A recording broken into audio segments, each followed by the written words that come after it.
Bonjour à tous, dans cette vidéo je vais vous parler en fait de l'organisme avec lequel j'étais censée partir. Donc l'organisme c'était Europère, ils ont leur siège social à Paris et en fait ils proposent plusieurs contrats. Vous allez avoir des contrats d'au pair, vous allez avoir des contrats de demi-au pair et ils viennent juste d'ouvrir un nouveau principe, c'est le volontariat. Donc tout ça c'est payant. Après il faut savoir que donc demi-au pair c'est plus cher puisque vous payez donc les cours d'anglais. Et les cours d'anglais, je sais que moi en Australie, ils étaient à un minimum de 3 000 €. Donc après, ça dépend où vous partez, mais souvent ça a un coût en plus. Et après, de toute façon, si on part dans un pays à l'étranger, normalement, on apprend quand même la langue. Donc moi, je vais vous parler un peu plus de tout ce qu'ils m'ont demandé en fait. Donc je suis rentrée dans l'organisme, c'était en septembre 2016, mi-septembre, donc c'était même le 12. Et en fait, j'avais déjà communiqué avec eux, avec Juliette. Donc déjà, si vous allez dans l'organisme, je vous conseille à fond de prendre Juliette. Enfin, vous la demandez en tout cas. Elle s'occupera super bien de votre dossier, elle est super bienveillante, elle est attentive à tout.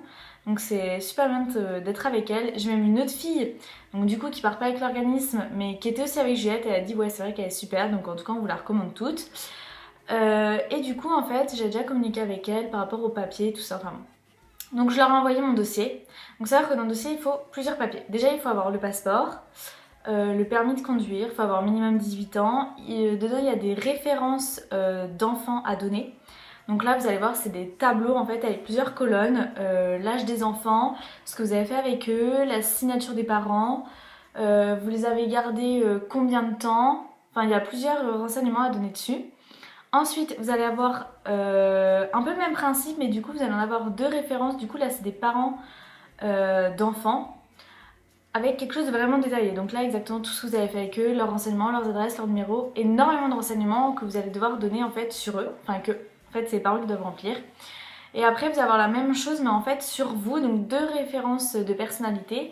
Donc là, dans ce cas-là, votre famille ne peut pas le remplir. C'est soit un professeur, soit un employé, soit quelqu'un qui vous connaît bien. Dans mon cas à moi, je l'ai demandé à la maman d'une amie et j'ai demandé à mon employé du mois de cet été en fait, vu que du coup j'ai passé mon BAFA, donc c'était mon stage pratique que j'ai passé dans un centre de loisirs. Donc là du coup ils vont répondre en fait à plein de questions. Déjà par exemple, un exemple, est-ce qu'ils pensent que vous pourrez être capable d'un crime, d'une violence envers les enfants, enfin bref, plein de trucs comme ça. Enfin bon, c'est pour s'assurer. Après, il faut savoir quand même que n'importe qui peut remplir ce papier.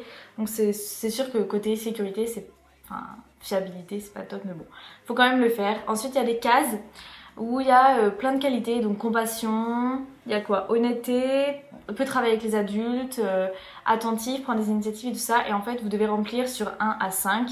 Donc 1 c'est satisfaisant, non, 1 c'est nul et 5 c'est excellent. Donc ça c'est eux qui doivent remplir. Après un avis, est-ce que vous pensez que ça peut être une bonne au pair? Est-ce que vous pensez qu'elle va pas avoir le choc des cultures? Enfin bref, plein d'enseignements. Donc là vous en avez 2 à faire remplir, obligatoirement minimum. Ensuite vous allez avoir 5 feuilles, non 6. 3 en anglais, 3 en français. Et donc en fait là c'est plein de trucs à remplir. Si vous voulez être dans une grande ville, si vous voulez combien d'enfants vous voulez bien, famille monoparentale, enfin plein de renseignements en fait sur exactement ce que vous attendez, ce que vous voulez. Dedans ils vous demandent même qu'est-ce que vous attendez justement de ce départ, parce qu'en fait à mon avis ces papiers là après c'est ce qu'ils présentent donc à leurs partenaires pour voir un peu le personnage que vous êtes et voir si ça correspond ou pas. Ensuite, est-ce qu'il y a un autre papier à faire remplir par le médecin? Vous allez avoir des papiers à faire remplir par le médecin, donc là par rapport à toutes les maladies. Ensuite, si vous avez eu des problèmes de dépression ou des problèmes psychologiques, enfin n'importe quoi, c'est vraiment pour voir qui vous êtes, parce que si vous partez, c'est pour un minimum de 6 mois. En tout cas avec l'organisme, c'est pour un minimum de 6 mois en Australie. Donc voilà, il y a plein de renseignements à remplir. Ensuite, est-ce que j'ai oublié quelque chose d'autre? Non, il n'y a pas d'autres papiers. Donc après maintenant, concernant en fait votre dossier, donc moi ils l'ont reçu, ils vous appellent et donc ils vont fixer avec vous un entretien. Donc un entretien en anglais pour voir votre niveau, pour voir si vous êtes apte à partir ou pas. Donc dans ce cas-là, moi Juliette elle m'a appelé, elle a reçu mon dossier, il y avait un petit problème en endroit que j'avais pas bien rempli, du coup ils vérifient un peu et tout. Ah oui, faut savoir que dans ce qu'ils vous demandent, donc ça je l'ai oublié, ils vous demandent une vidéo de présentation de 2 minutes en anglais. Donc c'est un peu compliqué parce qu'ils vous demandent des séquences avec des enfants, ils vous demandent des séquences avec des amis. avec vos parents, enfin bref, des photos, enfin ils vous demandent plein de trucs. Donc moi j'avais fait ça. Heureusement avec mon centre de loisirs, ils ont accepté que je prenne avec des enfants des vidéos et tout ça. Bon, j'avais besoin de l'accord des parents, mais bon, c'était assez simple. Vous avez une vidéo de 2 minutes et vous avez aussi une feuille, un peu genre sur type feuille canson, vous devez mettre des photos, des petites présentations. Donc ça, pareil, c'est ce qu'ils vont donner aux parents. Enfin, bon. Du coup, voilà. Donc j'en reviens juste à l'entretien. Donc elle m'a appelé, elle a vérifié que mon dossier était ok et tout. Et du coup, après, elle fixe un entretien, donc c'était, je crois, une semaine après. Et donc là, l'entretien... En fait, voilà, moi je paniquais, j'étais vraiment très très stressée de comment ça allait se passer parce que j'avais pas un super niveau d'anglais. J'ai eu la moyenne au bac, mais ça veut rien dire en fait. Et vous allez encore plus le remarquer dans votre entretien et dans vos entretiens avec les familles que ça n'a rien à voir en fait avec le lycée. C'est-à-dire que là en fait, ce qui compte, c'est vraiment de comprendre ce qu'on vous dit et que les personnes en face de vous comprennent ce que vous essayez de leur dire en fait. Et donc là vous allez voir que c'est complètement différent parce qu'en fait ce qui compte, en fait on s'en fout si vous faites des erreurs, ce qui compte c'est vraiment d'arriver à parler, de sortir des mots et dans ce cas là ça passe tout de suite mieux. Moi j'ai eu mon entretien, au départ elle vous parle en français, donc pour vous mettre à l'aise, donc là elle m'a demandé pareil, famille monoparentale, tout ça, plein de petites questions en fait. Et après elle m'a dit bon bah voilà, maintenant pendant 20 minutes je vais te poser des questions en anglais, essaye de parler plus, je m'en fiche si tu fais des erreurs. Moi tout ce que je veux c'est t'entendre parler, je veux voir si t'as des bases. Donc elle a commencé à me poser des questions et en fait je peux pas vous dire exactement les questions qu'elle m'a posées. Enfin si, je peux vous en dire 3. Donc la première elle m'a demandé quelles activités je faisais avec les enfants. Ensuite elle m'a demandé qu'est-ce que j'attendais de cette expérience et qu'est-ce que j'attendais des parents et qu'est-ce que eux pouvaient attendre de moi. Et de ces 3 questions découlaient d'autres en fait. C'est-à-dire que selon ce que j'étais en train de dire, elle allait me poser d'autres questions. C'est-à-dire que par rapport aux activités que je faisais avec les enfants, elle voulait vraiment tout savoir. C'est-à-dire s'il faisait pas beau, je faisais quoi, qu'est-ce que j'avais fait pendant cet été. Il fallait vachement développer en fait. Ce qu'elle voulait voir, c'était un peu le vocabulaire que j'avais.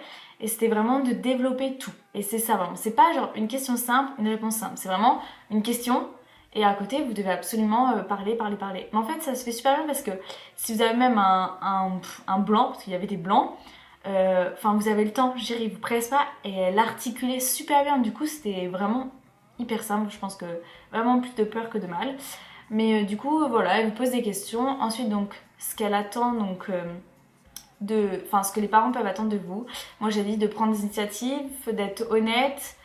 Enfin, j'ai mis des choses comme ça. Ah si, elle m'a aussi demandé pourquoi je serais une bonne au pair. Donc ça, c'est une question hyper bizarre à répondre. Mais bon, j'essaie de baragouiner un truc. En fait, vous allez voir, enfin moi je sais que c'était mon cas en tout cas. Pendant l'entretien, en fait, je réfléchissais pas forcément à ce que je disais.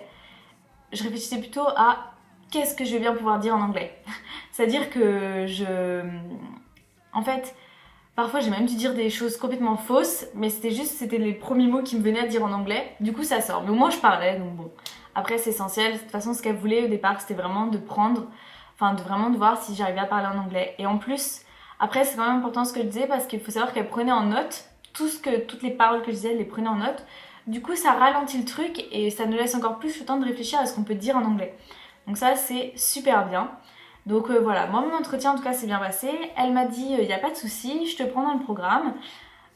Et ensuite elle m'a dit du coup, bah voilà, pendant environ 3 semaines tu n'auras pas de nouvelles. Parce que le temps que mon dossier soit envoyé en Australie, ça prend du temps. Et ensuite le fait que je viens juste d'avoir 18 ans, c'était encore plus compliqué pour moi. Parce qu'il y a même des filles qui ont 23 ans qui là ne trouvent pas de famille. Donc elle m'a dit ce sera un peu compliqué. Après moi c'est en janvier que je voulais partir vu que je devais passer mes partiels. Enfin vu que je dois passer mes partiels. Du coup bon voilà, elle m'a dit ça prendra un peu de temps avant que ça arrive. Donc j'ai dit pas de souci. Donc voilà, donc pendant 3 semaines je n'ai pas eu. Et du coup au bout de 3 semaines, qu'est-ce que j'ai fait? J'avais pas de nouvelles, donc j'avais rien du tout. Donc j'ai envoyé un message à Juliette, je dis voilà j'ai pas de nouvelles.